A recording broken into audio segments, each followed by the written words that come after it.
Okay, so I'm going to attempt to re-record the Chapter 5 lecture. So first problem is 5.4. All it asks for is a rate of return. I'm also going to calculate the dividend yield and capital gains yield because they're all part of the same calculation. So this morning, Sophie sold 500 shares of Multi-Phase Consulting for $75.60 per share. She purchased the stock 1 year ago for $70. During the time she held the stock, she received two dividend payments. One payment was $1 per share, and the other was $1.10 per share. What yield or rate of return did Sophie earn on her investment during the year she held Multi-Phase stock? So the rate of return is simply going to be the ending value, 75.60, minus the beginning value, plus the dividends, the $2 plus the $1.10, so $2.10. And then we divide that by the beginning value of $70. Now, the biggest mistake I see made on these problems, well, two of them, for some reason, students seem to want to use the ending value, and they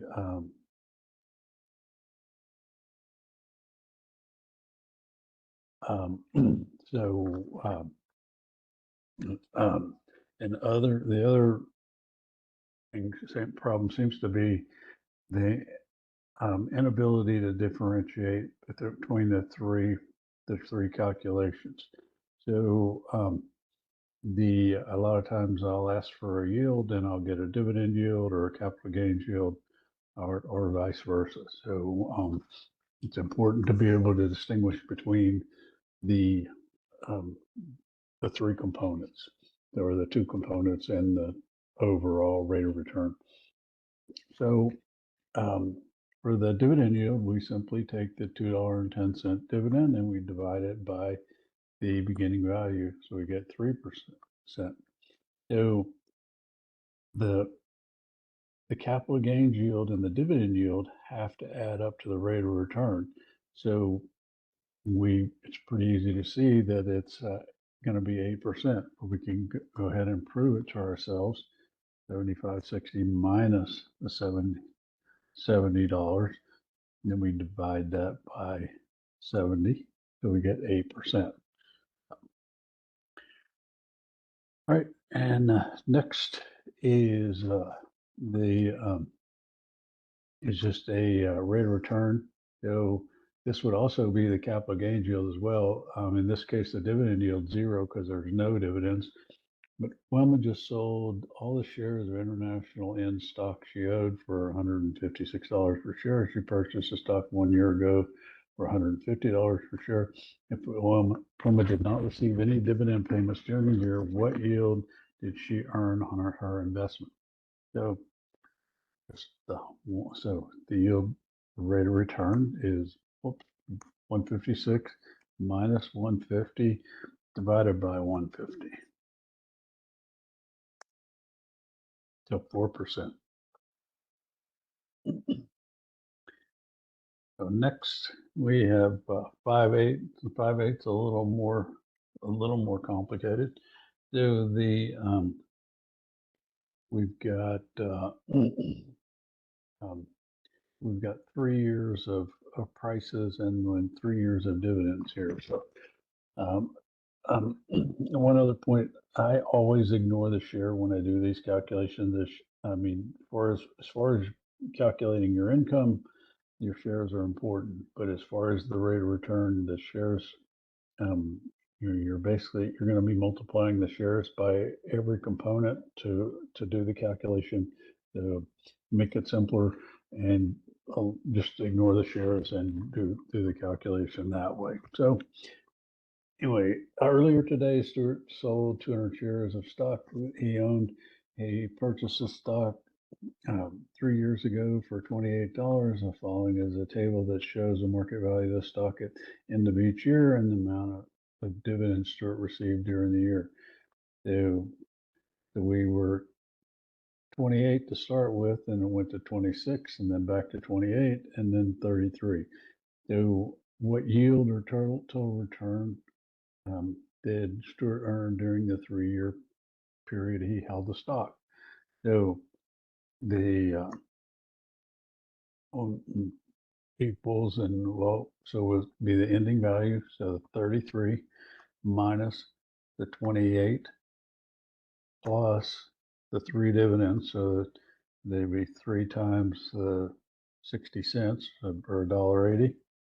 And then we divide that by the beginning value, and we get 24.29%.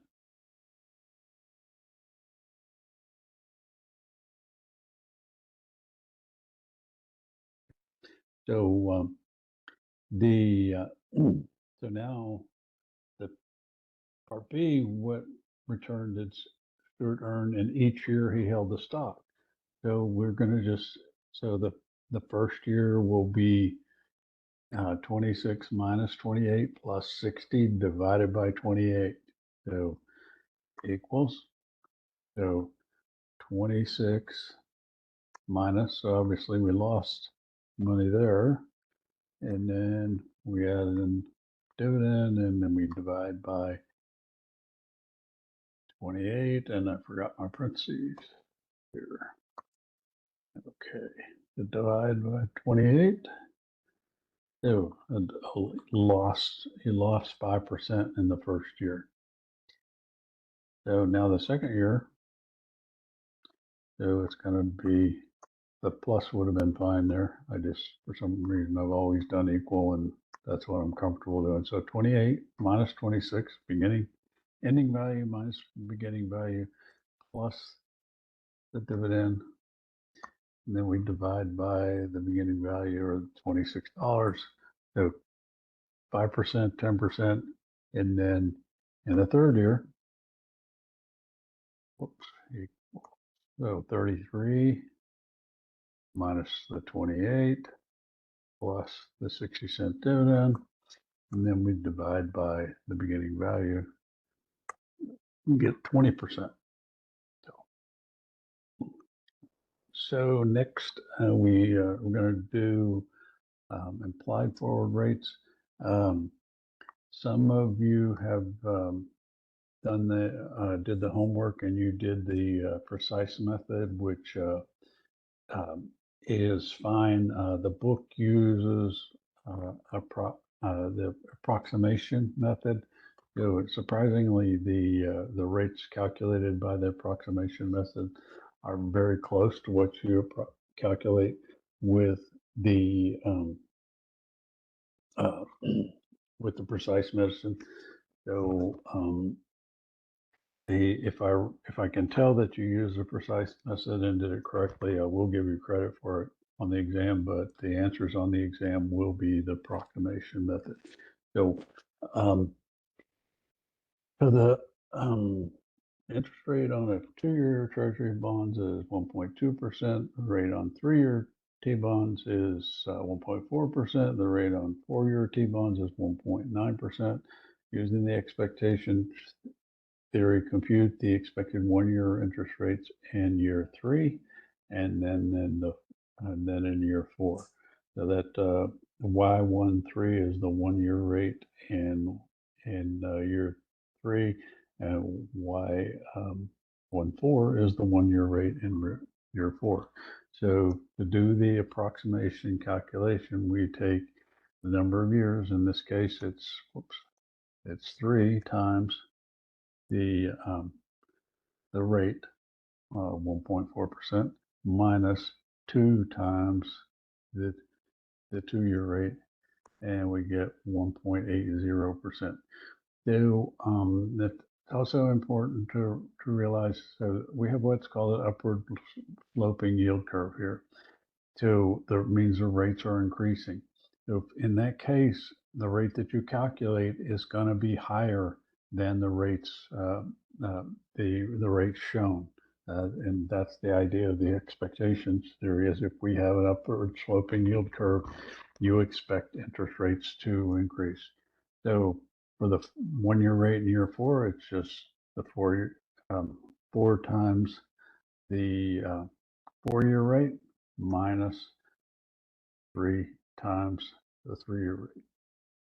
So 3.4%. So you can see as a result of that upward sloping yield curve, we have interest rates that are our 1-year rates are increasing.